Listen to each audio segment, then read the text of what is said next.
Hare Krishna. Audio, video clear இருக்கா கமலாஜி? சரியா இருக்கு மாதாஜி, கரெக்டா. Thank you. Hare Krishna. ISKCON Mangalore சார்பாக பகவத்கீதை 18 நாள் வகுப்பிற்கு உங்களை அன்போடு வரவேற்கிறேன். இன்னைக்கு டே 3 சாப்டர் 3 கிளாஸை படிக்கலாம். என்ன இருக்குன்னு அதுக்கு முன்னாடி பிரேயரோட கிளாஸ் ஸ்டார்ட் பண்ணலாம். இது ISKCON மங்களூர் கோயிலில் இருக்கிற ராதாகிருஷ்ணா கோயிலில் இருக்கிற டேஜி. நம ஓம் விஷ்ணு பதாய கிருஷ்ண பிரேஷ்டாய பூதலே ஸ்ரீமதே பக்தி வேதாந்த சுவாமி நீதி நாமினே நமஸ்தே சரஸ்வதி தேவி கௌரவாணி பிரச்சாரிணே நிர்விசேஷ சூன்யவாதி பாश्चात्य தேசதாரிணே कृष्णाय वासुदेवाय देवकी नंदनाय च नंदगोपकुमाराय गोविंदाय नमो नमः। नमः पंकजनाभाय नमः पंकजमालिने नमः पंकजनेत्राय नमस्ते पंकजांगर्ये। जय श्री कृष्णा चैतन्य प्रभु नित्यानंद श्री अद्वैत गदाधर श्रीवासादि गौरभक्त वृंद। हरे कृष्णा कृष्ण कृष्ण हरे हरे हरे राम राम राम हरे हरे। ओम नमो भगवते वासुदेवाय ओम नमो भगवते वासुदेवाय ओम नमो भगवते वासुदेवाय। ओम ज्ञानतिमिरन्धस्य ज्ञानाञ्जनशालाकाय चक्षुरुन्मीलितं तस्मै श्री गुरुवे नमः।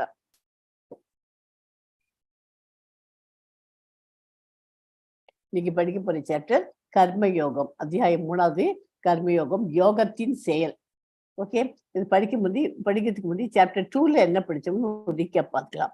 அர்ஜுனன் பகவான் கிருஷ்ணரிடம் சீடனாக அர்ப்பணிக்க கிருஷ்ணர் அர்ஜுனனுக்கான உபதேசத்தை தற்காலிகமான பௌதிக உடலுக்கும் நித்தியமான ஆன்மீக ஆத்மாவிற்குமான அடிப்படை வேறுபாட்டை விளக்குவதுடன் ஆரம்பித்தார் இல்லையா நேதிக்கு. ஆத்மா ஒரு உடலை விடுத்து மறு உடலை எடுத்தல், பரமனுக்கு செய்யப்படும் சுயநலமற்ற சேவையின் தன்மை, தன்னை உணர்ந்த ஆத்மாவின் குணங்கள் ஆகியவற்றை பகவான் விளக்கினார் நேதிக்கு இல்லையா. 2.39 ஸ்லோகத்தில் சாங்கிய யோகம், கர்மயோகம் இரண்டு வழிமுறைகளை விளக்கினார். ஜடத்தின் இயற்கையும் ஆன்மாவின் இயற்கையும் ஆய்வு செய்யக்கூடிய வழிமுறை சாங்கிய யோகம். கிருஷ்ண உணர்வில் இருப்பவர் சந்தஸ் என்று அழைக்கப்படுகின்றனர். அவர்கள் சிரவணம், கீர்த்தனம், ஸ்மரணம், அர்ச்சனம் போன்ற பக்தி நெறிகளின் மூலம் யாகம் செய்கின்றனர். அவர்கள் உணர்வு பிரசாதம்.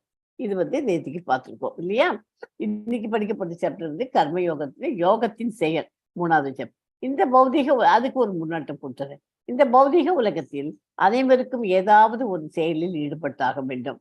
செயல்கள் ஒருவனை இந்த உலகில் பந்தப்படுத்தலாம் அல்லது இதிலிருந்து விடுவிக்கலாம். சுயநலம் நோக்கமின்றி பரமனின் திருப்திக்காக செயல்படுவதன் மூலம் ஒருவன் கர்ம விதிகளிலிருந்து செயல் மற்றும் விளைவுகளிலிருந்து விடுபட்டு தன்னை பற்றியும் பரமனை பற்றியும் திவ்யமான ஞானத்தை அடைகிறான். அதாவது நெருப்பை புகை மூடுவது போல, கண்ணாடியை அழுக்கு மூடுவது போல, கருவை கர்ப்பப்பை மூடுவது போல உலகத்தை காமம் மூடியிருக்குது. காமம் எங்கெல்லாம் மூடியிருக்கையும் நெருப்பை புகை மூடுவது போல, கண்ணாடியை அழுக்கு மூடுவது போல, கருவை கர்ப்பப்பை மூடுவது போல உலகத்தை காமம் மூடியிருக்கிறது. புத்தியை காட்டிலும் உயர்ந்த ஆத்மாவை அறிந்து உள்ளத்தை ஆத்ம சக்தியால் அடக்கி காமம் என்ற கொடிய சத்துருவை அழித்திடுவாயாக அப்படின்னா அதான் முக்கியமானது இந்த சாப்டர்ல. காமத்தை எப்படி அழிக்கணும் காமத்தை? புத்தியை காட்டிலும் உயர்ந்த ஆத்மாவை அறிந்து, புத்தியை விட இன்னும் வசந்தது ஆத்மா இல்லையா. சொல்லித்தர அதை கவனிச்சு எல்லாம் உங்களுக்கு புரிஞ்சு போயிடும். உயர்ந்த ஆத்மாவை அறிந்து உன்னத ஆத்ம சக்தியால் அதை அடக்கி காமம் என்ற கொடிய சத்துருவை அழித்திடுவாயாக. சங்கீர்த்தனம் உணவு பற்றாக்குறைக்கு செய்தே ஆக வேண்டும். அதுவும் பார்க்க போறோம். சாப்டர் 1ல் அர்ஜுனன் கருணை, சந்தோஷமின்மை, பாவம், குலதர்மம், செயலற்ற தன்மை காரணமாக குழப்பமாக உள்ளது, எது நல்லது என்று தெரிவிப்பீர்களா என்று கேட்கிறான். சாப்டர் 2ல என்ன கேட்கிறான்? கடவுளை தொடர்ந்து கொள்ள 3 நிலைகள், பிரம்மன், உடல், ஆத்மான்னு பார்த்தோம். சாரம், நாம் உடல்களிலே நாம் ஆத்மா, ஸ்பிரிச்சுவல் சோல்ஸ். இன்பமும் துன்பமும் மாறி மாறி வருகிறது. நாம் கிருஷ்ணரிடம் சரணடைய வேண்டும். நாம் ஹரே கிருஷ்ணா மகாமந்திரத்தை உச்சரித்து சந்தோஷமாக இருக்க வேண்டும். அப்படின்ட்டு கர்மயோகம் என்பது சரியானதை செய்ய சொல்லி கொடுப்பது. நாம் நமது கடமைகளை சரியாக செய்ய வேண்டும், பலனை எதிர்பாராமல் கடவுளுக்கு அர்ப்பணித்து செய்ய வேண்டும். அதுதான் சரி, கடமையே செய்யணும். அதுக்கு நமக்கு என்ன பலன் வருதுங்கிறது நம்ம எதிர்பார்க்க கூடாது. அதை வந்து பகவான் சரண் பண்ணி அவர்கிட்ட எல்லாத்தையும் விட்டுடணும். கர்மா வந்து prescribed duties, performing duties to please Lord Krishna. கிருஷ்ணரை இதுங்கிறதுக்காக நம்ம திருப்திப்படுத்தி அவரை நம்ம நண்பனா ஆக்கணும், அப்புறம் பக்தனாகணும் அப்படிங்கிறதுக்காக நம்ம எல்லாம் அவருக்கு டிவோஷனல் சர்வீஸ் பண்ணணும். ஓகே, அதுதான் கர்மா. அகர்மானாக்க doing which has no reaction. அதுக்கு வந்து எதிரி வந்து அதுக்கு இதுவே கிடையாது, அப்படியே பண்ணிட்டே இருக்கலாம். அகர்மாக்கு எக்ஸாம்பிள் யாருன்னு கேட்டாக்க, யாராவது தெரியுமா? அகர்மாக்கு யாராவது சொல்றாருன்னு உதாரணமா Narada Muni. Okay, vikarma doing against prescribed duties, அதாவது ஃபர்பிடன் ஆக்ஷன். கர்மாக்கு ஆப்போசிட் என்னன்னா விகர்மா. அகர்மாங்கிறது வேற, கர்மாவும் விகர்மாவும் ஆப்போசிட். ஓகே, ஈகோனா என்ன? I am the doer. எல்லாம் நான் தான் நான் சம்பாதிக்கிறேன், அது நான் படிச்சிருக்கேன், நான் வேலை பார்க்குறேன், அதனால தான் எனக்கு சம்பளம் வருது, பைசா வருது அப்படின்னு நான் அகங்காரத்தோட ஈகோவோட இருக்கும் இல்லையா? ஐங்கிற வார்த்தைக்கு ரொம்ப இம்பார்ட்டன்ஸ் கொடுத்தாங்க, அது பேர் ஈகோ. ஓகே, அகங்காரம் கர்வம் வேண்டாததெல்லாம் இருக்கக்கூடாது நமக்கு. நம்ம பகவத்கீதை 3வது சாப்டர் படிக்க ஆரம்பிச்சாச்சு. இதெல்லாம் நமக்கு வேண்டவே வேண்டாம். அதெல்லாம் ரஜோ குணத்துக்காரர்கள்ட்ட இருக்க வேண்டியது. நம்ம எல்லாம் சத்துவ குணத்துக்காரர்கள் இப்போ ஆரம்பிச்சாச்சு. என்ன, பகவத்கீதை எப்போ படிக்க ஆரம்பிச்சாச்சோ நம்ம ஒன்றா எல்லாத்தையும் கரெக்ட் பண்ணிட்டு நம்மள சத்துவ குணத்துக்கு கொண்டு வந்துடணும், ரஜோ குணத்துலேருந்து. அதுதான் இன்னைக்கு படிக்க போகிற சாப்டர், கர்மயோகம். எஸ், இன்னைக்கு படிக்கிறது அர்ஜுனன் குழப்பம், செயலின்மை அல்லது செயலாற்றுதல். அர்ஜுனனுடைய குழப்பத்தை நிஷ்காம கர்மயோகம் ஞான யோகத்தை விட சிறந்தது அப்படின்னு தெரிஞ்சுக்க போறோம். கர்மகாண்டம் கர்மயோகம், நிஷ்காம கர்மயோகம் ஒரு சிறந்த உதாரணமாக இருக்கிறது. அப்புறம் லாஸ்ட் வந்து மிகப்பெரிய எதிரியாக மிகப்பெரிய எதிரியான காமத்தை எப்படி அடக்குறது அப்படிங்கிறதையும் பார்க்கலாம். ஸோ இதை ஐம்புலன்களுக்கு என்னென்ன? கண்ணு, காது, மூக்கு, வாயி அண்டு கண்ணு மூக்கு வாயி, கண்ணு மூக்கு காது வாய் அண்டு கை. சாரி, கைன்னு இருக்குங்க. ஓகே, கை. இந்த 5ம் ஐம்புலன்கள். இது எப்படி அடக்கி ஆளுறதுங்கிறதுக்கு தான் இம்பார்ட்டன்ட். நம்ம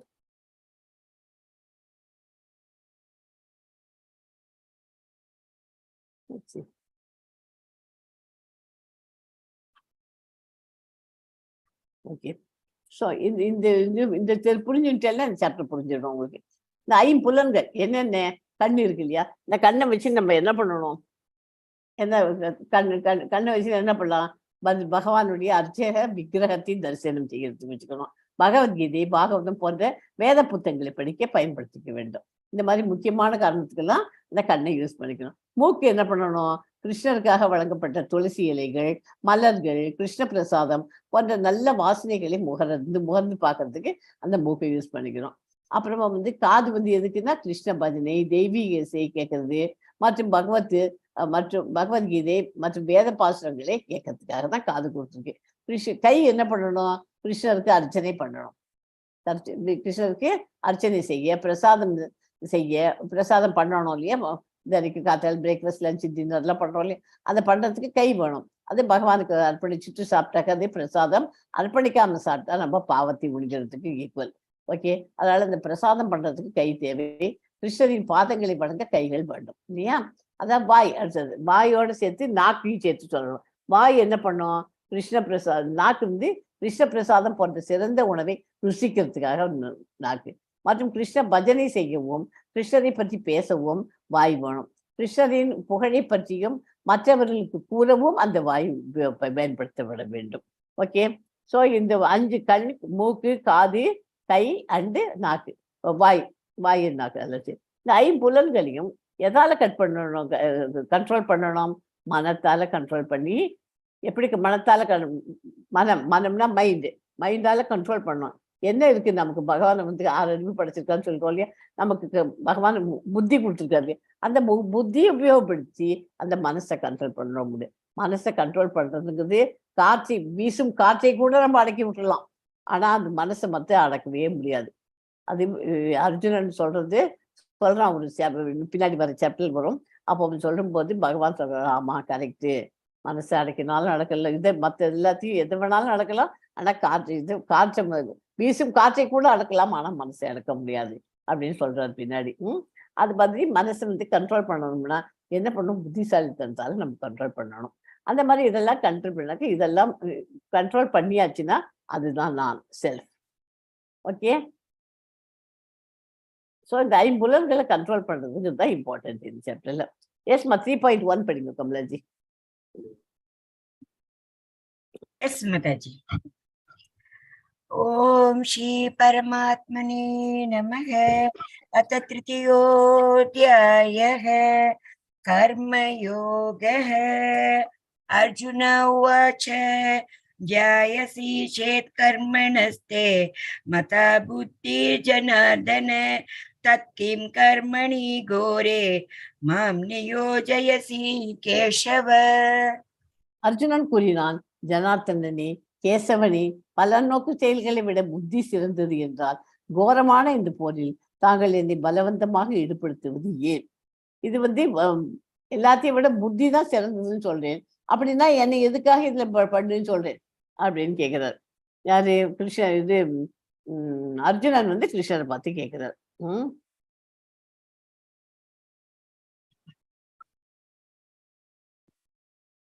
எஸ்மா 3.2 படிங்க. व्यामिषेणेव वाक्येन बुद्धिं मोहयिसेव मे तदेकं वद निश्चित्य येन श्रेयोऽहम् आप्नुयाम्. 2 வழிகளை ஒன்று போல் கூறும் உமது அறிவுரையால் எனது புத்தி பேதலிக்கிறது. எனவே எனக்கு மிகவும் நன்மையானது எது என்பதை முடிவாக கூறுவீராக. 2த்துல நான் எதை பண்ணணுங்கிறதே எனக்கு கரெக்டா சொல்லி கொடுங்க நீங்க அப்படின்னு பகவானை கேட்கிறோம். அதாவது திஸ் வே போடுமா, தட் வே போடுமா, இல்லைன்னா அதர் வே இருக்காது. அது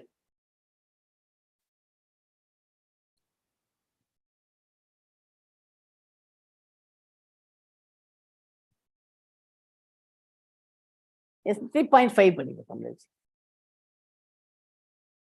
Yes, nahi kashikshanam api jatu tishtatya karma krit karyate yavasha karma sarva prakriti jairgunaihi.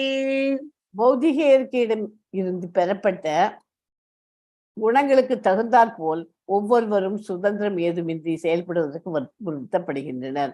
எனவே ஒரு கணம் கூட செயல்கள் எதையும் செய்யாமல் இருப்பது எவருக்கும் சாத்தியமில்லை. ஒவ்வொரு நிமிஷமும் நம்ம திங்க் பண்ணி பாருங்க, ஏதாவது ஒண்ணு பண்ணிட்டு இருப்போம். ஒன்னும் தூங்கிட்டு இருப்போம், இல்லைன்னா எழுந்து உட்காந்துட்டு பிரேக்ஃபாஸ்ட் சாப்பிட்றேன்போ, லஞ்ச் சாப்பிட்றேன்போ, டின்னர் சாப்பிட்றேன், ஏதாவது ஒண்ணு பண்ணிட்டு இருப்போம். இல்லைன்னா ஒரு வேலை, ஆஃபீஸ் வேலை செய்வோம். ஒருத்தரும் சும்மாவே யாரும் இருக்கிறது இல்லை இல்லையா?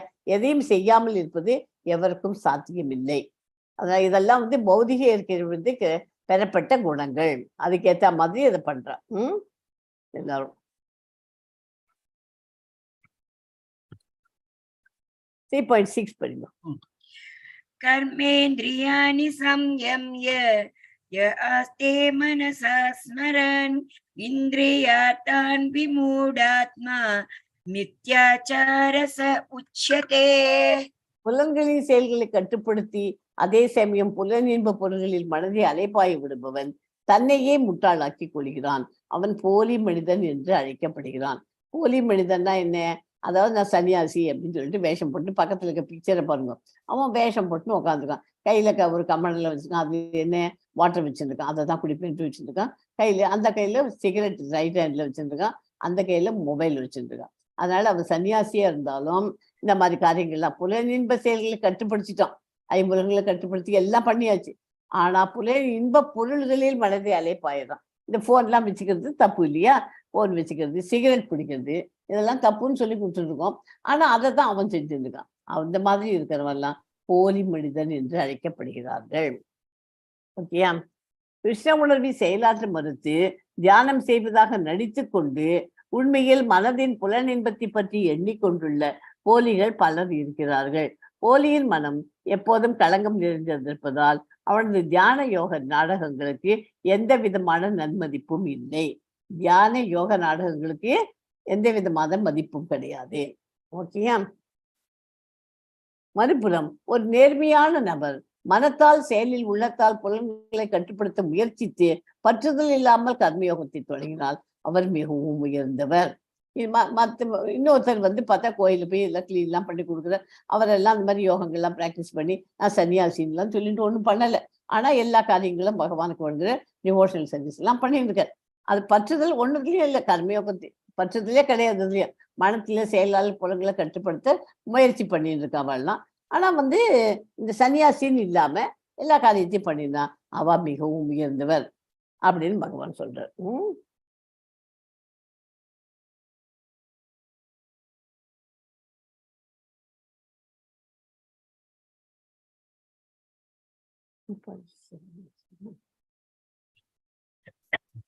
எஸ்மா 3.8 படிக்கும். நியதம் குரு கர்மத்வம் கர்மஜாயோ அகர்மணஹ ஷரீர யாத்ரா பிச்சதே ந பிரசித்யேத் அகர்மணஹ. உனக்கு விதிக்கப்பட்ட கடமைகளை செய்வாயாக. செயலாற்றாமல் இருப்பதை விட இது சிறந்தது. செயலின்றி இருப்பதனால் தனது உடலை கூட பாதுகாக்க முடியாது. உனக்கு விதிக்கப்பட்ட கடமை செய். அர்ஜுனனை பார்த்து சொல்றாரு, உனக்கு என்ன விதிக்கப்பட்ட கடமை? நீ வாரியர், நீ ஃபைட் பண்ண வேண்டியது, சண்டை போட ஃபைட் வார்ல போய் போர்ல போய் நீ போர் புரிய வேண்டியதுதான் உன்னோட கடமை. அதை பண்ணாம இருக்கிறத விட செயலாற்றாமல் இருப்பதை விட இது சிறந்ததாகும். செயலின்றி இருப்பதனால் தன் உடல், செயல் இல்லாம ஒண்ணுமே பண்ணாம இருந்தா உடம்ப கூட பார்த்துக்க முடியாது. இப்போ காத்தால அக தூய்மை, புற தூய்மை எல்லாம் படிச்சோம். புற தூய்மைக்கு என்ன பண்ணணும்? தண்ணி எடுத்து மேல விட்டாதான் அந்த தண்ணி மேல போய் சேரும் இல்லையா? அதை எடுத்து விடுறது நமக்கு ஒரு செயல். அந்த செயலை தெரிந்தால் அப்புறம் தான் அது பண்ணலைன்னா எப்படி குளிக்க முடியும்? அந்த மாதிரி செயலின்றி இருப்பதால் உடலை கூட பார்த்துக்க முடியாது. அந்த மாதிரி செயலை நீ பண்ணு, உனக்குன்னு கொடுத்த விதிக்கப்பட்ட கடமைகளை செய் அப்படிங்கிறார். 3.9மா. யஞார்த்தாத் கர்மணோன்யத்ர லோகோயம் கர்ம பந்தனக தத் அர்த்தம் கர்ம கௌந்தேய முக்த சங்க சமாச்சர. விஷ்ணுவிற்கு அர்ப்பணமாக செய்யப்படும் செயல்கள் மட்டுமே நிறைவேற்றப்பட வேண்டும். மற்ற செயல்கள் இந்த பௌதிக உலகத்தோடு பந்தப்படுத்துபவை. எனவே குந்தியின் மகனே, உனக்கு விதிக்கப்பட்ட கடமைகளை அவரது திருப்திக்காக செய். இந்த விதமாக நீ எப்போதும் பந்தத்திலிருந்து விடுபட்டு வாழ்வாய். எல்லாத்தையுமே எந்த காரியம் பண்ணாலும் விஷ்ணுவுக்கு பகவானை நினைச்சிட்டு அவருக்கு எல்லாத்தையும் அர்ப்பணமா செய்யணும். அந்த மாதிரி செய்யப்பட்ட காரியங்கள் நிறைவேற்றப்பட வேண்டும். அந்த மாதிரி பௌதிக உலகத்தோடு பந்தப்படுத்தாத காரியங்களுக்கெல்லாம் பகவான் பார்த்து அந்த மாதிரி இருந்தாக்க பந்தத்திலிருந்து விடுபட்டு இருப்பாய் அப்படிங்கிறார். கிருஷ்ண உணர்வு என்பது யாகங்களை செய்வதற்கு சமமாகும். வர்ணாசிரம தர்மத்தின் நோக்கமும் பகவான் விஷ்ணுவை திருப்தி செய்வதே. யாகம் பண்றதுக்கு ஈக்குவல். எஸ் 3.13 படிங்க. யங்க சிஷ்டாஸ்வின சந்தோ முச்சந்தே சர்வ கில்பிஷஹி புஞ்சதே தேத்வ அகம் பாபா ஏபசந்த்யாத்ம காரணாத். படிக்க முடியாது. யாகத்தில் அர்ப்பணிக்கப்பட்ட உணவை உண்பதால் பகவானின் பக்தர்கள் எல்லா விதமான பாவங்களில் இருந்து விடுபடுகிறார்கள். தங்களது சுய புல இன்பத்திற்காக உணவு தயாரிப்பவர்கள் பாவத்தையே ஒழிகிறார்கள். நம்ம ஒரு சமையல் பண்றோம், அந்த சமையல் பண்றச்சே அதை பண்ணிட்டு பகவானுக்குன்னு நினைச்சுன்னு பண்ணா அந்த சாப்பாட்டுக்கு ருசி ஜாஸ்தி. எப்போதுமே அந்த சாப்பாடு பண்ணி பகவானுக்கு நைவேத்தியம் பண்ணிவிட்டு நமக்கு நைவேத்தியம் பண்றதுக்கு அந்த ஸ்லோகங்கள்லாம் சொல்றதுக்கு டைம் இல்லை அப்படின்னாக்க நம்ம அனைத்தும் கிருஷ்ணார்ப்பணம் அப்படின்னு ஒரு வார்த்தை சொல்லி பகவானுக்கு படைச்சுட்டு அதை சாப்பிட்டாக்க அது விசேஷம் அன்று நல்லதும். அது பிரசாத அந்த மாதிரி பிரசாதமா பகவானுக்கு கொடுக்காத சாப்பிடுறவெல்லாம் பாவத்தை உண்கிறார்கள் அப்படின்னு சொல்றார். கிருஷ்ண உணர்வில் இருப்பவர்கள் சந்தஸ் என்று அழைக்கப்படுகிறார்கள். இறைவன் கோவிந்தா எல்லா இன்பங்களையும் தருபவர். கோவிந்தானா எல்லா இன்பங்களையும் தருபவர், அல்லது முகுந்தன் முக்தி அளிப்பவர், அல்லது ஸ்ரீ கிருஷ்ணருக்கு மிக வசீகரமானவர். முதலில் படைக்காமல் அவர்கள் எதையும் ஏற்றுக்கொள்ள மாட்டார்கள். இத்தகைய பக்தர்கள் எப்போதுமே சிரவணம், கீர்த்தனம், ஸ்மரணம், அர்ச்சனம் போன்ற பக்தி நெறிகளின் மூலம் யாகங்களை செய்கிறார்கள். யாகங்கள் அவர்களை காப்பாற்றுகின்றன. நாவின் ருசிக்காக உணவு சமைக்கும் போது மற்றவர்களோ திருடர்கள் மட்டுமல்ல பாவத்தை உண்பவர்களும் ஆவார்கள். மக்கள் மகிழ்ச்சியாக வாழ வேண்டும் என்றால் சங்கீர்த்தன யாகம் செய்ய வேண்டும். ஓகே, யாகங்களை செய்வதாக எல்லா செயல்களும் யாகங்களை பண்ணாக்க எல்லா செயல்களும் தூய்மை அடைகின்றன. யாகம் செய்வதால் உணவு தூய்மை அடைகிறது. தூய்மையான உணவை உட்கொள்வதால் வாழ்க்கை தூய்மையாகிறது. தூய்மையான வாழ்வினால் ஞாபகத்தை கொடுக்கும் நுண்ணிய திசுக்கள் தூய்மை அடைகின்றன. மேலும் ஞாபகம் புனிதமடைந்த பிறகு ஒருவன் முக்தி பாதையை பற்றி நினைக்க முடியும். இவையெல்லாம் ஒன்று சேர்ந்து தற்கால சமுதாயத்தின் அவசிய தேவையான கிருஷ்ண உணர்விற்கு வழிகாட்டுகின்றன.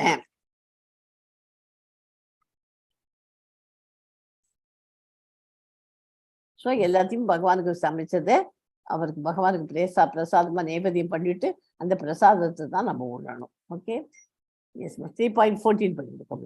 अन्नाद्भवन्ति भूतानि पर्जन्यात् अन्नसम्भवः यज्ञात् भवति पर्जन्यो व्यज्ञकर्म समुद्भवः.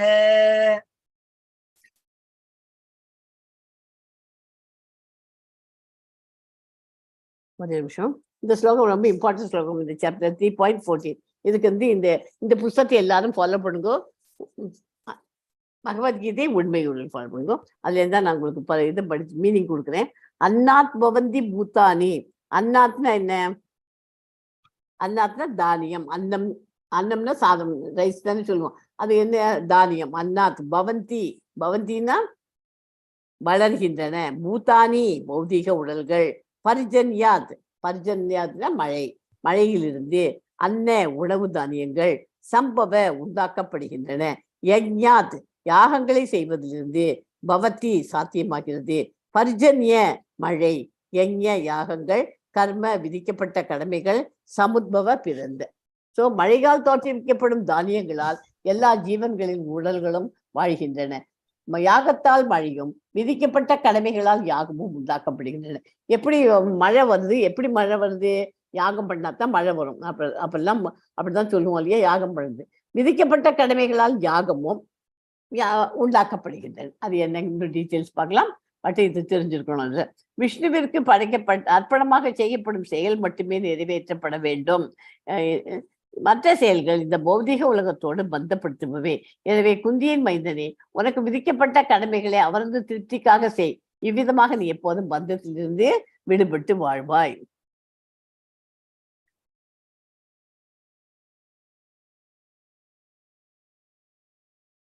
Yes, 15 படிங்க. कर्म ब्रह्मोद्भवं विद्धि ब्रह्माक्षर समुद्भवं तस्मात् सर्वगतं ब्रह्म नित्यं यज्ञे प्रतिष्ठितम्. விதிக்கப்பட்ட கடமைகள் வேதங்களை அடிப்படையாக கொண்டவை. வேதங்கள் நேரடியாக முழுமுதற் கடவுளிலிருந்து தோன்றியவை.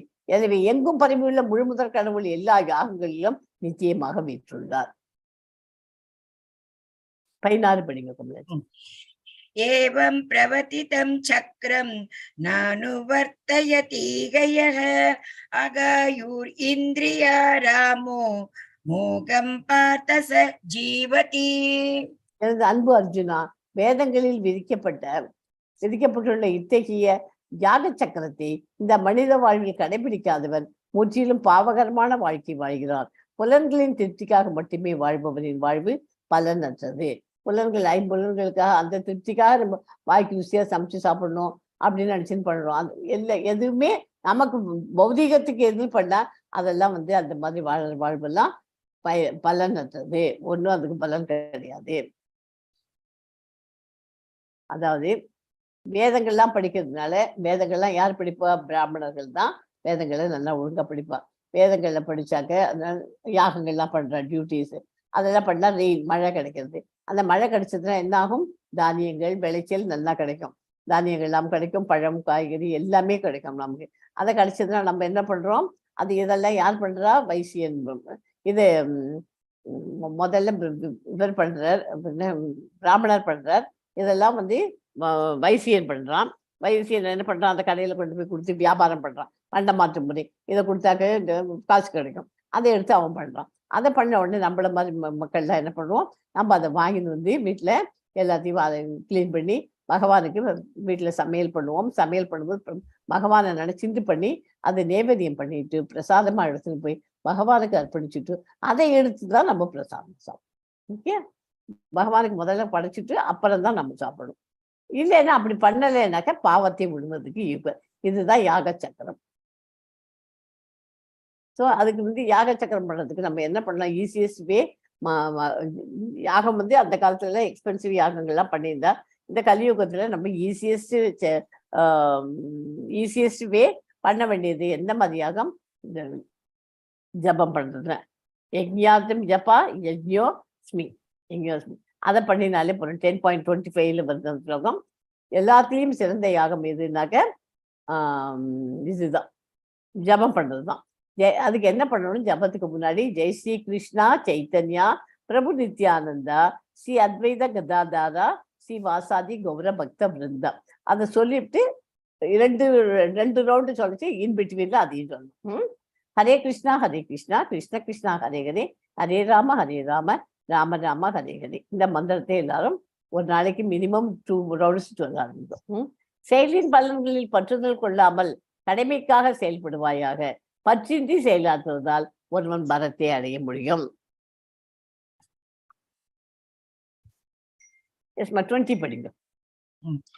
கர்மணைவ ஹி சம்சித்திம் ஆஸ்திதா ஜனகாதயः லோக சங்கிரஹம் ஏவாபி சம்பஷ்யன் கர்த்தும் அர்ஹசி. ஜனகரை போன்ற மன்னர்களும் நியமிக்கப்பட்ட கடமைகளை செய்ததன் மூலமாகவே பக்குவம் அடைந்தனர். எனவே பொதுமக்களுக்கு அறிவூட்டுவதற்கானவாவது நீ உன்னுடைய கடமையை செய்தாக வேண்டாம். மற்றவாளுக்கெல்லாம் புரியணுங்கிறதுக்காக அட்லீஸ்ட் நீ உனக்குன்னு கொடுத்த கடமையை நீ பண்ணு அப்படின்னு அர்ஜுனனுக்கு சொல்ற. அர்ஜுனனுக்கு என்ன விதிக்கப்பட்ட கடமைகள்? அவன் சத்திரியன். சத்திரியனுக்கு என்ன அவனோட கடமை? போர் புரியுறது. வாரியர், சத்திரியனா வாரியர் வந்து அவளோட கடமை அவனுக்கு போர் புரியறதுக்கு கொடுத்துருக்கு. நீ போர் புரி, உன் கடமையை செய். 21 யத் யத் ஆச்சரதி ஸ்ரேஷ்டः தத்தத் ஏவேதரோ ஜனः ச யத் பிரமாணம் குருதே லோகஸ்தத் அனுவர்த்ததே. பெரிய மனிதன் எத்தகைய செயல்களை செய்கின்றானோ அதையே பொதுமக்களும் பின்பற்றுகின்றார்கள். தன் செயல்களால் எந்த தரத்தை ஓமையமைத்து காட்டுகிறானோ அதையே உலகம் முழுவதும் பின்பற்றுகின்றது. தன்னுடைய சுய நடத்தியின் மூலம் மற்றவர்களுக்கு வழிகாட்டக்கூடிய தலைவன் எப்போதும் தேவை. புகைப்பிடிக்கக்கூடிய தலைவன் புகை பிடிக்க கூடாது என்றும் மக்களிடம் கற்பிக்க இயலாது. கல்வி கற்பக தொடங்கும் முன் ஆசிரியரின் நடத்தை முறையாக இருக்க வேண்டும் என்று பகவான் சைத்தன்யா கூறியுள்ளார். அதாவது இதுல என்ன சொல்றேன்னா, இந்த பக்கத்துல இருக்கிற படத்துல என்ன போறது? ஒரு வாத்து போறது. அந்த வாத்துவை ஃபாலோ பண்ணிட்டு அதனோட குட்டி வாத்துக்கள்லாம் போறது. அந்த வாத்து என்ன பண்றதோ அதைத்தானே அதுகள் பண்ணும். அதனால தலைவனா இருக்கிறவன் எல்லாத்தையும் நல்ல காரியங்கள் தான் பண்ணணும், கரெக்டா தான் பண்ணணும். அவன் பண்ணினான்னா அதைத்தான் எல்லாரும் ஃபாலோ பண்ணுவான். இப்போ தலைவர் வந்து இப்போ எல்லா இடத்துலையுமே எடுத்துப்போம். நாட்டுக்கு ஆட்டும் எல்லா தேசத்துலையும் பாருக்கும் வந்து தலைவனுங்கிறவன் அவன் சிகரெட் பிடிக்கிறான், குடி குடிக்கிறான். அது பண்ண இதெல்லாம் பண்ணாதான் நம்ம அப்படி இருக்கலாமோ அப்படின்னு நினச்சி எல்லாரும் அதை ஃபாலோ பண்ணி தப்பு காரியங்கள்ல சிகரெட் பிடிக்கிறத பண்ணிட்டு இருக்கா. இதெல்லாம் நல்லது இல்லையே. அதனால தலைவனா இருக்கிறவன் எல்லாருக்கும் ஒரு முன்மாதிரியாக இருக்க வேண்டும். ஓகே, இப்போ ஒரு டீச்சர்னா இப்போ நான் வந்து இப்போ காத்தால எழுந்துட்டு நீங்க 5 மணிக்கெல்லாம் எழுந்துட்டு இது சொல்லுங்க, மந்திரத்தை சீக்கிரமா எழுந்துருங்க, காலங்காத்தால பண்ணலாம், பிரம்ம முகூர்த்தத்தை சொன்னேன்லாம், நாம ஜபம் சொன்னேன்னா ரொம்ப நல்லது அப்படின்னு நான் சொல்லி கொடுக்குறேன். அப்படி நான் சொல்லி கொடுத்துட்டு நான் வந்து எழுந்துக்கிறதே 7 மணிக்கு மேலதான் எழுந்து குடிச்சிட்டு அப்புறம் தான் மெதுவா எல்லாம் நிதானமா பண்ணேன்னா அது பேர் அர்த்தம் இல்லை. ஒரு டீச்சரா இருக்கவா அவ வந்து முதல்ல அவ ஃபாலோ பண்ணணும். அவ ஃபாலோ பண்ணினதை எல்லாருக்கும் ப்ரீச் பண்ணி கொடுக்கணும் இல்லையா? அதாவது தமிழ்ல இங்கிலீஷ்ல ஒரு ப்ராபர்ப் இருக்கு, பிராக்டிஸ் பிஃபோர் யூ ப்ரீச். மற்றவங்களுக்கெல்லாம் நீ சொல்லி தரத்துக்கு முந்தி அதை முதல்ல நீ அது பண்றியா அப்படின்னு தெரிஞ்சுட்டு பண்ணி கொடு. ஒரு டீச்சர் கிளாஸ்ல உட்காந்து நீ கெட்ட வார்த்தை எல்லாம் பேசக்கூடாது அது இதுன்னு ஒரு டீச்சர் சொல்லித்தர அப்படின்னு அது குழந்தையெல்லாம் சரி அப்படிங்கிறது. ஆனா அதே டீச்சர் வாசல்ல போய் நின்று கெட்ட வார்த்தையில ஊர்ல இல்லாத அத்தனை கெட்ட வார்த்தையில வச்சு பேசுறேன். ஸோ ஒரு தலைவனா இருக்கிறது, டீச்சரா இருக்கிறது, அவள்லாம் வந்து மற்றவாள்லாம் அதை நம்மளை ஃபாலோ பண்றா அப்படின்னா நம்ம அதை பண்றோமா அப்படிங்கிறது இம்பார்ட்டன்ட். ஓகே, அதுதான் இந்த ஸ்லோகம். Be a role model. எஸ்மா 22 படிங்க கமலாஜி. நமே பார்த்தாஸ்தி கர்த்தவ்யம் த்ரிஷு லோகேஷு கிஞ்சன ஞானவாப்தம் அவாப்தவ்யம் வர்த்தயேவ ச கர்மணி. கீதாவின் மகனே, உலகங்களிலும் நான் செய்ய வேண்டிய கடமை எதுவும் இல்லை. எனக்கு தேவையோ நான் அடைய வேண்டியதோ எதுவும் இல்லை. இருந்தும் நான் விதிக்கப்பட்ட கடமைகளில் ஈடுபட்டுள்ளேன். அவருக்கு என்னத்துக்கு இப்ப கிருஷ்ண பகவானுக்கு எல்லாருடைய இதயத்திலையும் உட்கார்ந்துட்டு என்னத்துக்காக பார்த்துக்கூடும்? அவருக்கு ஒரு விதமான கடமையும் அவசியமே இல்லை. இருந்தாலும் நான் எனக்குன்னு விதிக்கப்பட்ட கடமைகளில் ஈடுபட்டுள்ளேன். உலகம் இல்ல 3 உலகத்தையும் அவர் தான் ஆண்டு இருக்கார். அவருக்குன்னு தனியா எதுவுமே கிடையாது இல்லையா? அவருக்கு வழங்குறது எதுவும் தனியா எனக்கு இதை அடையணும் அதை அடையணும் ஒன்றுமே அவசியம் இல்லை. இருந்தா கூட அவர் தனக்கு விதிக்கப்பட்ட கடமைகளில் ஈடுபட்டுள்ளேன் அப்படின்றார் இல்லையா? அவர் தானே எல்லாத்தையும் பார்த்துக்கிறார். மொத்தமா அவர் பார்த்துக்க வேண்டியது அவரோட கடமை. நான் தானே படைச்சேன், நான் பார்த்துக்கிறேங்கிற மாதிரி பார்த்துட்டு இருக்காரு. அதனால அது நமக்கும் அதே மாதிரி அவங்கவுங்களுக்கு விதிக்கப்பட்ட கடமைகளை அவங்கவுங்க செய்யணும். விதிக்கப்பட்ட கடமைகளின் பலன்களில் பற்றுக்கொண்டுள்ள அறிவற்றவர்களின் மனதை அறிஞர்கள் குழப்பக்கூடாது. செயலில் இருந்து விலகுவதற்கு ஊக்குவிக்க கூடாது. மாறாக பக்தி உணர்வுடன் செயல்படுவதன் மூலம் எல்லாவித செயல்களிலும் கிருஷ்ண உணர்வில் படிப்படியாக முன்னேற்றத்திற்காக அவர்களை ஈடுபடுத்த வேண்டும். யாராவது இந்த செயல் என்னால் பண்ண முடியலன்னா அதை முற்றிடக்கூடாது. அந்த செயலை ஈடுபடணும். அது ஈடுபட முடியல, ட்ரை பண்றேன். ஒரு சின்ன குழந்தையே எடுத்துக்கோ, அது கிளாஸ்ல படிக்கணும். அது படிக்கிறச்சு அது படிக்க முடியல, எனக்கு முடியல நான் ரொம்ப சொல்றது. அந்த குழந்தை அதுக்கு என்ன சொல்லி தருவோம் நம்ம அந்த குழந்தைக்கு? உடனே உட்காந்து பகவானை வேண்டிக்கும். பகவானை வேண்டிட்டேன்னா உனக்கு வரும், இந்த ஸ்லோகத்தை சொல்லு அப்படின்னு சொல்லி தரோமா இல்லையா? சொல்லி தந்தா அந்த குழந்தைகளுக்கு அந்த டிவோஷனல் லைன்ல வந்தோடனே ஆட்டோமேட்டிக்கா எல்லாம் பகவான் வந்தாச்சு அப்படின்னு அதுக்கும் தெரியும். பகவானும் அந்த குழந்தைக்கு ஹெல்ப் பண்ணிக்கொள்ளு. அதனால எல்லாத்துக்குமே ஆன்மீகத்துல முன்னேறணும்னா பகவானை எப்போதுமே நினைச்சுக்கணும். உணர்வுடன் செயல்படுவதன் மூலம் எல்லாவித செயல்களிலும் கிருஷ்ண உணர்வில் படிப்படியாக முன்னேற்றத்திற்காக அவர்களை ஈடுபடுத்த வேண்டும். ஓகே, 27 படிக்கும். பிரகிருதே கிரியமானானி குணை கர்மாணி சர்வசஹ அஹங்கார விமூடாத்மா கர்த்தாகம் இதி மன்யதே. அகங்காரத்தினால் பாதிக்கப்பட்டு மயங்கிய ஆத்மா பௌதிக இயற்கையின் முக்குணங்களால் நடைபெறும் செயல்களுக்கு தன்னையே கர்த்தா என்று எண்ணிக்கொள்கிறான். எல்லாத்துக்கும் நான் தான் கர்த்தா அப்படின்னு நினைச்சுக்கிறான். அகங்காரம் அதுக்கெல்லாம் காரணம். கிருஷ்ண உணர்வில் இருப்பவன், ஜட உணர்வில் இருப்பவன், இந்த 2 வகையான மனிதர்களும் ஒரே மாதிரியான செயல்களை செயலாற்றும் போது அவர்களை இருவரும் ஒரே தளத்தில் இருப்பது போல தோன்றும். ஜட உணர்வில் இருப்பவன் அகங்காரத்தின் காரணத்தால் எல்லாவற்றையும் நானே செய்கிறேன் என்று நம்பியுள்ளான். உடல் என்னும் இயந்திரம் முழுமுதற் கடவுள் மேற்பார்வையினால் இயங்கும் ஜட இயற்கையினால் உண்டாக்கப்படுகிறது.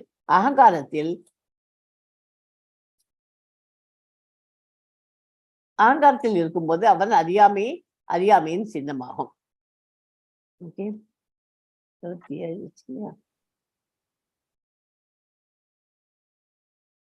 36 படிக்கலாம். எஸ் மாதாஜி. அர்ஜுன உவாச்ச அத கேன பிரயுக்தோயம் பாபம் சரதி பூருஷः அனிச்சன்னபி வார்ஷ்ணேய பலாதிவ நியோஜிதः. அர்ஜுனன் கூறினான், விஷ்ணு குலத்தவனே, விருப்பமில்லாவிட்டாலும் பலவந்தமாக ஈடுபடுத்துவது போல ஒருவன் பாவ காரியங்களை செய்ய எதனால் தூண்டப்படுகிறான்? பாவ காரியங்களை பண்ணணும்னு எதுக்காக அவன் தூண்டப்படுறான் அப்படின்னு அர்ஜுனன் ஒரு கேள்வி கேட்கிறான். பரமனின் அம்சமாக்கி உயிர் வாழி உண்மையில் ஆன்மீகமானவனும் தூய்மையானவனும் எல்லா ஜடக்கலங்களிலும் விடுபட்டவனும் ஆவான். எனவே இயற்கையாகவே பௌதிக உலகத்தில் பாவங்களுக்கு பட வேண்டியவன் அல்ல. 37.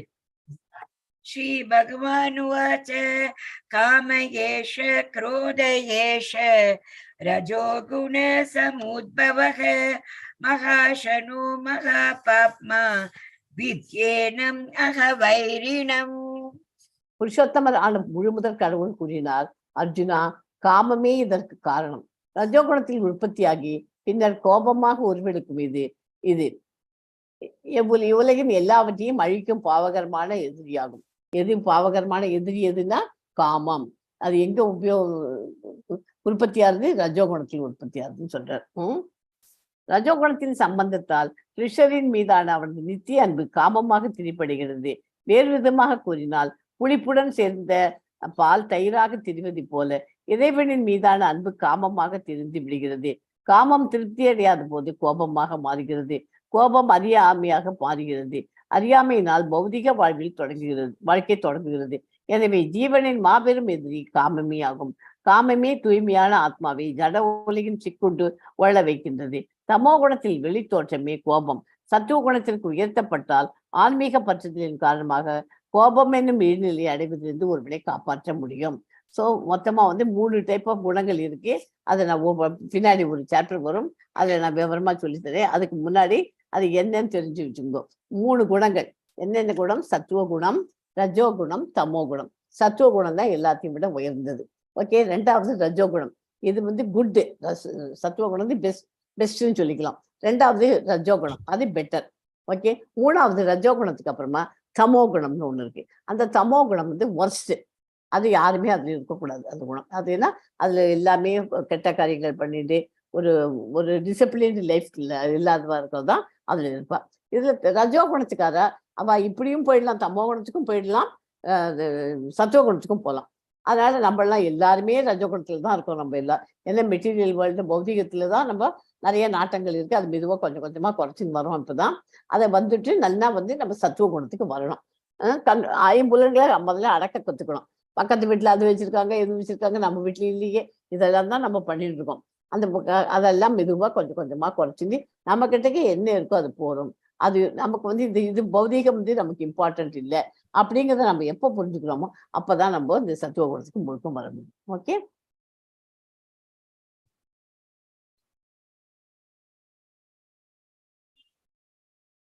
எஸ்மா 38 படிங்க.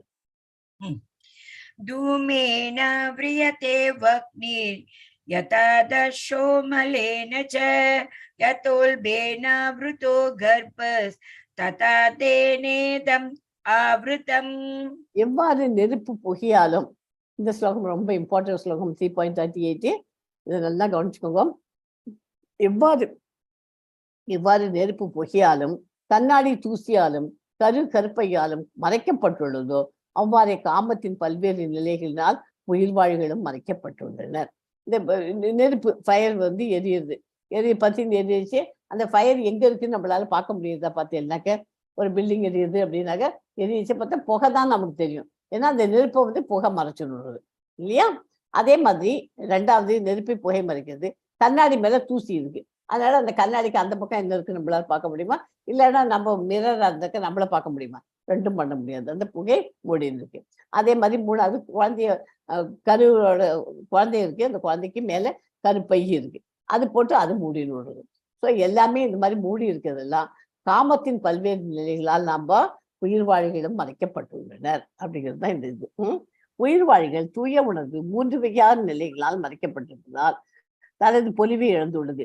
நெருப்பு புகையினாலும் கண்ணாடி தூசியினாலும் கருப்பையினாலும் மறைக்கப்பட்டிருப்பது போல காமமும் பல்வேறு தோற்றங்களின் மூலம் உயிர்வாழியை மறைத்து கொண்டுள்ளது.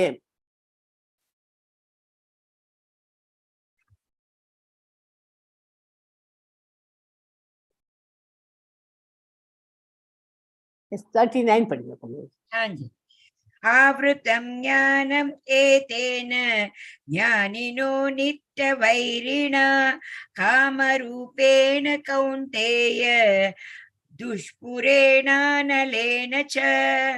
இவ்வாறாக அறிவுடைய ஜீவனின் தூய உணர்வு என்றும் திருப்தி அடையாததும் நெருப்பு போன்று எரிவதுமான காமத்தின் உருவிலான அவனது நித்திய எதிரியால் மறைக்கப்பட்டு வருகிறது. அந்த முதல் ஸ்லோகத்தையும் கண்டினியூ பண்ணலாம் புரியும். அறிவுடைய ஜீவனோட தூய உணர்வானது என்னைக்குமே திருப்தி அடையாது, நெருப்பு போல எரியும். அந்த காமத்தின் உருவிலான அவன் நித்திய எதிரியால் மறைக்கப்படுகிறது.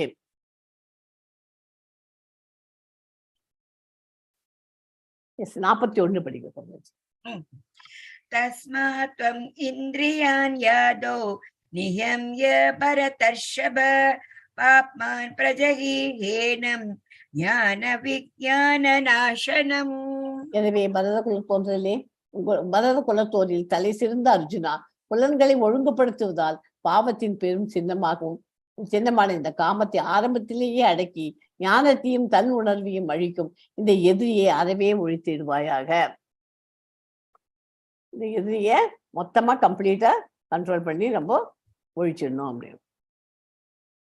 வந்து பாடிலி பிளாட்ஃபார்ம், அதுலேருந்து பாடிலேயும் பிளாட்ஃபார்ம்லேருந்து சென்சுவல் பிளாட்ஃபார்ம், அதுக்கு மேலே மென்டல் பிளாட்ஃபார்ம், அதுக்கு மேலே இன்டலெக்சுவல் பிளாட்ஃபார்ம், அதுக்கு மேலே ஸ்பிரிச்சுவல் பிளாட்ஃபார்ம். எஸ்மா 42 படிங்க. இந்திரியாணி பராண்யாஹுர் இந்திரியேப்ய பரம் மனக மனசஸ்து பரா புத்திர் யோ புத்தே பரதஸ்து சக. செயலாற்றக்கூடிய புலன்கள் ஜடப்பொருளை விட உயர்ந்தவை. மனம் புலன்களை விட உயர்ந்தது. புத்தி மனதை விட உயர்ந்தது. இதை கவனிச்சுக்கோங்க. இது எல்லா இடத்துலையும் இந்த கேள்வி, நிறைய கேள்வி கேட்பா. இந்த கேள்வி அதுக்கு பதில் தெரிஞ்சிருக்கணும். செயலாற்றக்கூடிய புலன்கள் ஜடப்பொருளை விட உயர்ந்தவை. மனம் புலன்களை விட உயர்ந்தது. புத்தி மனதை விட உயர்ந்தது. மேலும் அவனோ ஆத்மாவோ புத்தியை விட உயர்ந்தவன். நம்ம அந்த குதிரையில படம் போட்டு காமிச்சேரியா, அதே தான் இங்க இருக்கு. இது இந்த இதை மறக்காத புரிஞ்சுக்கோங்க, மனசுக்குள்ள வாங்கிக்கோங்க. புலன்கள் பல்வேறு காம செயல்களில் வாயில்கள். காமம் உடலில் தேக்கி வைக்கப்பட்டுள்ள போதிலும் புலன்களின் மூலம் வெளியேற்றப்படுகின்றது. ஒட்டுமொத்தமாக பார்த்தால் உடலை விட புலன்கள் உயர்ந்தவை. உயர்ந்த உணர்வான கிருஷ்ண உணர்வில் இருக்கும் போதே இந்த வாயில்கள் வேலை செய்வதில்லை. கிருஷ்ண உணர்வில் ஆத்மா பரமபுருஷ பகவானுடன் நேரடியாக தொடர்பு கொள்கிறார். புத்தியை உபயோகப்படுத்தி ஆத்மாவின் ஸ்வரூபத்தை ஆராய வேண்டும். புத்தியை உபயோகப்படுத்தி எல்லாத்தையும் நம்ம ஆராயணும். ஓகே, இதெல்லாம் கண்ட்ரோல் பண்ணினாக்க நம்ம நேரம் டைரக்டா பகவானோட நம்ம கனெக்ஷன் வச்சுக்க முடியும். புரியுதுதான்? ஸோ இந்த சாப்டர் இதோட நான் முடிச்சுக்கிறேன். துரத்தல் அல்லது செயல், நிஷ்காம கர்மயோகா, ஞான யோகா, கர்மகாண்டம் கர்மயோகா, எடுத்துக்காட்டாக வழி நடத்தணும், மிகப்பெரிய எதிரி எது அப்படிங்கிறதையும் படிச்சாச்சு. 43 ஸ்லோகம்ஸ் இதுல. ஓகே, இதுல உங்களுக்கு ஒரு குட்டி கதை ஒண்ணு சொல்லித்தரேன் உங்களுக்கு. ஒரு ஊர்ல ஒரு ராஜா இருந்தான். அந்த ராஜா வந்து எப்போதுமே அந்தணர்களுக்கெல்லாம் சாப்பாடு கொடுப்போம். அவன் கொடுத்துட்டு கட்சி ஒரு நாளைக்கு உணவு கொடுக்கணும்னு சொல்லிட்டு எல்லாம் சமைச்சு வச்சிருக்கான். அது சாப்பாடு போடணுங்கிற சமயத்துல அவன் எல்லாம் ஓப்பன் பிளேஸ்ல வச்சிருக்கான். அந்த சாப்பாடு ஒரு கழுகு போயிருந்துக்கு. அதுக்கு கழுகுக்கு இறை என்ன, அது ஒரு பாம்பு. அந்த பாம்பு செத்து போட பாம்பு ஒண்ணுது. அது அப்பதான் செத்து அடிச்சு போட்டு அதை எடுத்துட்டு தன் கால்களால பிடிச்சிட்டு அது பறந்து போறது. அந்த பாம்பு போயிருந்துக்கச்சே அந்த பாம்பு அப்பதான் செத்து போடுறதுக்கு அதுக்கும், அதனால அது வாயிலேருந்து விஷம் விழுறது. அது வந்து ஒரு சிலி துளி விஷங்கள் அரசன் வச்சிருக்கிற சாப்பாட்டு மேல விழுந்துருது. அது அரசன் பார்க்கவே இல்லை. அவனுக்கு தெரியாது. அது கழுகு அப்படியே விட்டுட்டு அப்படியே பறந்து போயிட்டே இருக்கேன். அவன் அது விழறதா எங்கேருந்து வந்து அவனுக்கு என்ன தெரியும், அப்படியே விட்டுட்டான். அந்த அரசன் வந்து அந்தனர் வந்தா உள்ள வந்த உடனே அந்த அரசன் வந்து சாப்பாடு போட்டோம். அது சாப்பிட்ட உடனே அந்த அரசன் அந்த இடத்துலயே மயங்கி போய் கீழே விழுந்துட்டான். செத்து போயிட்டான். அவன் பார்த்த உடனே அரசன் ரொம்ப வருத்தப்பட்டான். நம்ம கர்மாக்களுக்காக வினைகளை நிர்ணயிக்கும் சித்திரகுப்தருக்கு குழப்பமா போயிடுது. இது என்னடா பண்றது அப்படின்ட்டு, யாருக்கு இந்த கர்ம வினையை கொடுப்பது என்று பார்க்கலாம். கழுகுக்கு கொடுப்பதா, பாம்பிற்கா, அல்லது அரசனுக்கா? யாருக்காவது தெரியுமா? கெஸ் பண்ணுங்க. யாருக்கு கொடுப்பேன் அந்த கர்ம வினைய? சித்திரகுப்தனுக்கு குழப்பமா போயிடுது. கழுகுக்கு கொடுக்கலாமா, இல்லைன்னா அந்த பாம்புக்கு கொடுக்கலாமா, இல்ல அந்த அரசனுக்கு கொடுக்கலாமா? கெஸ் பண்ணுங்க. நோ ப்ராப்ளம், எதா இருந்தாலும். அந்த பாம்பு விஷம் விழுந்துடுச்சு சாப்பாட்டுல, அந்த பண்ணிட்டு சாப்பாடுல. அது வந்து கழுகு எடுத்துன்னு போறது, அந்த பாம்பு விஷத்தை கக்கிறது. ராஜா வந்து அந்த சாப்பாடை அந்தனு போட்டு அந்தனன் செத்து போயிட்டான். அந்த அந்தனன் செத்து போனதுக்கு காரணம் கழுகா, பாம்பா, இல்லைன்னா வந்து அரசனா? சொல்லுங்க தைரியமா. சொல்லுங்க பிரபுஜி. இதுல 3 பேருமே இதுல டைரக்டா இன்வால்வ். 3 பேரும் டைரக்டா இல்லை. நீங்க என்ன சொல்றீங்க கார்த்திக் பிரபுஜி? பாம்புன்னு நான் நினைக்கிறேன் மாதாஜி. சரி, பாம்பு தான் வந்து அங்க கீழேயே வந்து அடிச்சு போட்டுட்டாங்க. அடிச்சு போட்ட உடனே இந்த கழுகு தூக்கின்னு போறது. அது வாயிலேருந்து வழியுது. செத்து போன பாம்பு வாயிலேருந்து வழியுது. இல்ல, அதோட குணம் அது உள்ளதானே இருக்குங்க. அதுங்க தானே வருதுங்க. அது செத்து போயிடுச்சு. அது போனுட்டா விடுறது கீழே இந்த சாப்பாடு. அது கூட அதுட்ட இல்லைன்னா அது பாக்கி எல்லாரும் அதை ஸ்ப்ரெட் பண்ணிருக்க மாட்டாங்க இல்லையா? அப்படி வர முடியாது. அது கீழே அது கழுகுதான் தூக்கின்னு போறது. அது தூக்கின்னு போறச்சு அந்த டைம் கரெக்டா கோஆர்டினேட் பண்ணி அந்த இதுல போய் விழுந்துட்டோம். அவ்வளவுதான். விதின்னு சொல்லிடலாமா? விதியே கதை முடிக்கலாம். கழுகு. அடுத்தது வந்து விதின்னு சொல்ல முடியாது. அந்த இடத்துல கழுகுக்கும் அது 3 பேருக்குமே கிடையாது. கழுகுக்கும் கிடையாது, பாம்புக்கும் கிடையாது அந்த கர்ம வினை. இன்னொன்னு அரசனுக்கும் கிடையாது. அரசனுக்கு என்ன ஏதாவது தெரியுமா? கழுகு நினைச்சுது அந்த மாதிரி மேல தூக்கின்னு போகும்போது அது பாம்பு வாயிலேருந்து விஷம் விழப்போகுதுன்னு. இன்னும் கழுகுக்கும் தெரியாது, பாம்புக்கும் தெரியாது, அரசனுக்கும் தெரியாது. அது அது விஷத்தை கக்கிட்டு போச்சு அப்படின்னு அவருக்கு அது அரசனுக்கு தெரியுமா? தெரிஞ்சுதான் போட்டிருப்பாரு. அவரும் போடணும். அதனால 3 பேருக்கு இது. ஸோ சித்திரகுப்தன் என்ன பண்ணணும்னு தெரியாத யமதர்மராஜா அவர்கிட்ட போய் கேட்கலாம். யமதர்மராஜா கேட்கிறாரு, இது காலம் வரும், அது அப்போதான் உனக்கு அதுக்கு ஆன்சர் கிடைக்கும், அது வரைக்கும் வெயிட் பண்ணு அப்படின்னு சொல்லி அனுப்பிச்சு விடுறாரு யமதர்மராஜா. இப்போ வந்து இது கொஞ்ச நாள் நடந்து, இது கொஞ்ச நாள் ஆனதுக்கு அப்புறமா அந்த இடத்துல வந்து இன்னும் 2-3 அந்தணர்கள் வர, எனக்கு ராஜா வீட்டுக்கு அரண்மனைக்கு போறதுக்கு வழிகாட்டு அப்படின்னு சொல்லிட்டு அந்த ரோட்ல உட்காந்து வியாபாரங்கள்லாம் பண்ணிட்டு இருப்பாங்க இல்லையா அந்த பொம்பளைங்கள்லாம். அந்த பொம்பளைங்க அவங்க எல்லாம் அதுல ஒரு பொம்பளைகிட்ட போய் கேட்கிறாரு அந்தணர்களா, எப்படிமா போகணும் அரண்மனைக்கு, எனக்கு வழிகாட்டு சொல்லி கொடுமா அப்படின்னா. அதுவா பிராமணர்களே, இங்க வந்து நேர போங்க, நேர போய் லெஃப்ட் எடுக்கும், ரைட் எடுக்கும் அப்படின்னு எல்லாம் வழியெல்லாம் சொல்லி கொடுக்குறது அந்த பொம்பளை. எதுக்கு அங்க போய் பார்க்கறேன், எங்களை எல்லாம் கூப்பிட்டுக்கா சாப்பிட்றதுக்கு. ஐயோ, அங்க போய் சாப்பிட போறீங்களா நீங்க? அவர் சாப்பாடையும் போட்டு உங்களை கொல்லவும் பண்ணிடுவார், நீங்க செத்தும் போயிடுவீங்க அப்படின்னு அந்த பொம்பளை சொல்றாரு. அந்த பொம்பளை சொன்ன உடனே என்னது இப்படி சொல்றாளே, இந்த எப்போ அதை வாயை திறந்து அந்த இடத்துல அந்த பொம்பளை அந்த மாதிரி சொன்னாலோ அவளுக்கு தெரியுமா என்ன நடந்திருக்குன்னு? தெரியாது. தெரியாத போது அவ அந்த மாதிரி வாயை திறந்து சொல்லிட்டா. அது சொன்ன உடனே இந்த கர்ம வினை யாருக்கு போய் சேர்ந்துடுத்து? அந்த பொம்பளைக்கு தான் போய் சேர்ந்துடுத்து. வியாபாரி இதுதான் அந்த அவ வந்து ராஜாவை போய் பார்த்துட்டு அதெல்லாம் பண்ணி, அதெல்லாம் வேற விஷயம், நமக்கு அந்த கதையே வேண்டாம். இந்த கர்ம வினை இப்ப யாருக்கு போச்சு? அந்த வியாபாரி பொண்ணுக்கு, இந்த பொம்பளைக்கு தான் போச்சு இல்லையா? அந்த பெண் அவளும் சரியான பாதையை சொல்லிட்டு இந்த அரசன் அந்தணர்களை கொள்பவன் அப்படின்னு சொல்லிடுறான். அதனால இதுல இருந்து என்ன தெரியுது, நம்ம எதையுமே நமக்கு கரெக்டா தெரியலன்னா அந்த காரியத்துல நம்ம இதுவா இருக்குமோ அதுவா இருக்குமோன்னு நமக்குள்ளே யூகம் பண்ணிக்கலாமே வழி மற்றவங்களுக்கு எல்லாம் சொல்லி அது மற்றவங்களை எல்லாம் கெடுக்கக்கூடாது இல்லையா? அரசன் பண்ணிட்டான்னு சொல்லிட்டு இப்ப அரசனுக்கு அனாவசியமான கெட்ட பேர் அவதானே வாங்கி தரணும்னு பாக்குறான். அந்த மாதிரி இதுல இருந்து என்ன தெரியுது, யாரையாவது நம்ம கிரிட்டிசைஸ் பண்ணணும்னாக்க அவளை வந்து நமக்கு முழுசும் தெரிஞ்சாதான் கிரிட்டிசைஸ் பண்ணணும். இல்லைன்னாக்க இந்த கர்மால வந்து அந்த என்ன கர்மாவோ அந்த கர்மால பாதி கர்மாக்கு மேல நமக்கு தான் வருது. ஹாஃப் ஆஃப் தட் பேட் கர்மால உனக்கு பாதிக்கு மேல உங்கள்கிட்ட வந்து சேர்ந்துடும். இந்த story inspires us to careful about what we think. And வாயிலேருந்து நம்ம திங்க் பண்ணி நம்ம சொல்றது. இப்போ ஏதாவது ஒரு வீட்டுல பக்கத்து வீட்லயோ எதிர் வீட்லயோ ஏதாவது நடந்துன்னு வச்சுக்கோ, இதுதான் இருக்கும்னு நினைக்கிறேன் அப்படின்னு சொல்லிட்டு கெஸ் பண்றோம் பத்தியில, அதெல்லாம் பண்ணக்கூடாது. ரூமரையும் பரப்பக்கூடாது. அந்த பொண்ணு இருந்தது, அது அப்படி பண்ணிது இப்படி பண்ணிது அப்படி இப்படிலாம் பேசுறோம். அதெல்லாம் தெரியலன்னா சொல்லக்கூடாது. அது தெரிஞ்சாலும் சொல்றது நல்லது இல்லை. அது நிச்சயமா தெரிஞ்சாலும் அட்லீஸ்ட் ஓகே, தெரியாத போது சொல்லவே கூடாது. ஸ்டாப் புட்டிங் அலிகேஷன்ஸ் இருக்கிறது. அவர் வந்து நமக்கு ஒன்றும் பத்தி தெரியலன்னா நமக்கு அதை பத்தி மேற்கொண்டு சொல்லக்கூடாது. இந்த வியாபாரி இந்த பொண்ணு பண்ணது தப்பு. ஓகே, இன்னொரு கதை இருக்கு, நீங்களே படிச்சுக்கோங்க. பலி மகாராஜா கதையும் இந்த சாப்டருக்கு ஆப்ட். ஓகே, எல்லாத்தையும் படிச்சோம்னா நமக்கு ரொம்ப டைம் ஏடா போறது இல்லையா? அது பலி மகாராஜா கதையும் ரொம்ப இது. ஸோ எதுக்கு இந்த கதையில இருந்து நமக்கு தெரிஞ்சது என்ன புரிஞ்சுதுன்னா, அதாவது நமக்கு தெரியாத சமாச்சாரத்தை அதை ஒரு இம்பார்ட்டன்ட் பாயிண்ட் சொல்லக்கூடாது. எஸ் அருண் ஸ்ரீதர், நீங்க சொல்லுங்க, எக்ஸ்பிளைன் பண்ணுங்க. நீங்க தான் இல்லை, 3மே இல்லைன்னு சொன்னீங்க. ஹரே கிருஷ்ணா. சொல்லுங்க பிரபுஜி, நீங்க தான் அந்த 3 இல்லைன்னு சொன்னீங்க. அதுக்கு எக்ஸ்பிளனேஷன் நீங்க இன்னொரு வாட்டி சொல்லுங்க பார்க்கலாம்.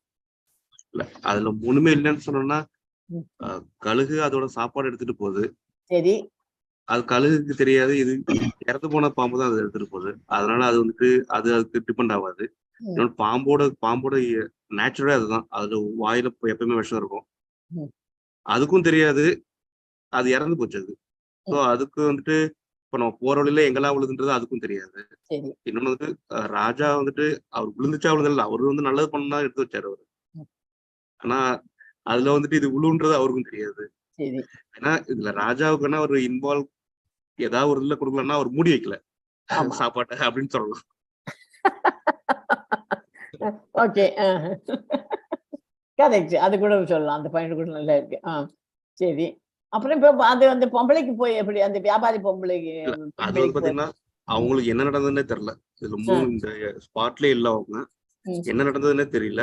அவங்களுக்கு வந்ததை சொல்றாங்க அவங்க. அதனால நம்ம மனசுல பண்ணது சொல்லுங்க. மாரல் அதுல இருந்து நமக்கு கிடைச்ச இது என்ன? அதுல பாத்தீங்கன்னா இப்ப நமக்கு வந்துட்டு எப்பயுமே எனக்கு ஒரு விஷயம் கிளியரா தெரியுது, இல்ல நான் அந்த ஸ்பாட்ல இருந்தேன் அப்படின்னா மட்டும் நம்ம அதை பத்தி பேசலாம். இல்லைன்னா அதை பத்தி பேசாம இருக்கிறது நல்லது. ஓகே, எல்லாரும் அதை நோட் பண்ணிக்கோங்க. அவர் என்ன அவர் 3 இது இல்லைன்னு சொன்னதுனால அவரை கேட்டது. அவர் அதான் சிம்பிளா அவர் முடிச்சுட்டார். நமக்கு தெரிஞ்சதுன்னா அந்த பாயிண்ட்டை சொல்லி கொடுக்கலாம் மற்றவங்களுக்கு. தெரியலன்னாக்க அது வந்து தப்பா இருக்கிறத தப்பா சொல்லி தரக்கூடாது. அதுவும் எதையுமே சொல்லி தர பாட விஷயங்களாட்டும் எதுவுமே பக்கத்துல அக்கம் பக்கத்துல இருக்கிற ரூமர்ஸ், அங்க ஃபயர் ஆகும் அங்க இதுவாக்கும் அப்படின்ட்டு ஒண்ணுமே இருக்காது. ஏதாவது ஒரு சிகரெட் போட்டு ரோட்ல போட்டு அந்த குப்பையை போட்டு எரிச்சிட்டு இருப்பாங்க. ஐயோ அங்க ஃபயர் வந்துச்சு, புகை தாங்க முடியல, கதை விட்டுட்டு இருப்பாங்க. எல்லாரும் அலையில அடிச்சுன்னு அங்க போய் பார்ப்பாங்க. அங்க பார்த்தா ஒண்ணுமே இருக்காது. அப்புறம் என்னத்துக்கு அப்படி அந்த மாதிரி வதந்திகளை எல்லாம் கிளப்பி விடணும் இல்லையா? அதனால அந்த கர்மா வந்து பாதி கர்மா வந்து யாருக்கு வதந்தியை கிளப்பி விடுறாளோ அவளுக்கு வந்து சேர்ந்துருது. அதனால நம்ம இதெல்லாம் ஜாக்கிரதையா இருக்கணும். கிருஷ்ண உணவு நம்மளாம் வந்தாச்சு, நம்ம வந்து இதெல்லாம் ரொம்ப ஜாக்கிரதையா டீல் பண்ணிக்கணும். ஹரே கிருஷ்ணா. நான் இந்த ஸ்லோகத்தை சொல்றேன், சொல்லிட்டு கிளாஸை வைண்ட் அப் பண்ணிக்கலாம். வாஞ்சா கல்பந்த ரூபசேச்ச கிருபா சிந்துபியேவச்ச பதித்தா நாம் பாவனேபியோ வைஷ்ணவேபியோ நமோ நமக. ஹரே கிருஷ்ணா ஹரே கிருஷ்ணா. சொல்லுங்க எல்லாரும் சொல்லுங்க கூடவே. ஹரே கிருஷ்ணா ஹரே கிருஷ்ணா ஹரே கிருஷ்ணா ஹரே கிருஷ்ணா கிருஷ்ண கிருஷ்ணா ஹரே ஹரே கிருஷ்ண கிருஷ்ணா ஹரே ஹரே ஹரே ராம ஹரே ராம ஹரே ராம ஹரே ராம ஹரே ராம ஹரே ராம ராம ராம ஹரே ஹரே. ராம ஹரே ராம ராம ஹரே ஹரே ஹரே ஒரு வாட்டி சேர்ந்து கூடவே சொல்லிடுங்க. ஹரே கிருஷ்ணா ஹரே கிருஷ்ணா கிருஷ்ண ஹரே கிருஷ்ணா கிருஷ்ண ஹரே ஹரே கிருஷ்ண ஹரே கிருஷ்ண ராம ஹரே ஹரே ராம ஹரே ராம ராம ராம ராம ஹரே ராம ஹரே. ஹரே ஹரே கிருஷ்ணா. எஸ் கமலாஜி. ஓம் தத்சத் இதி ஸ்ரீமத் பகவத்கீதாசு உபனிஷத்சு பிரம்ம வித்யாயாம் யோக சாஸ்திரே ஸ்ரீ கிருஷ்ணார்ஜுன சம்வாதே கர்மயோகோ நாம तृतीयोऽध्यायः अस्मिन् परात्मन्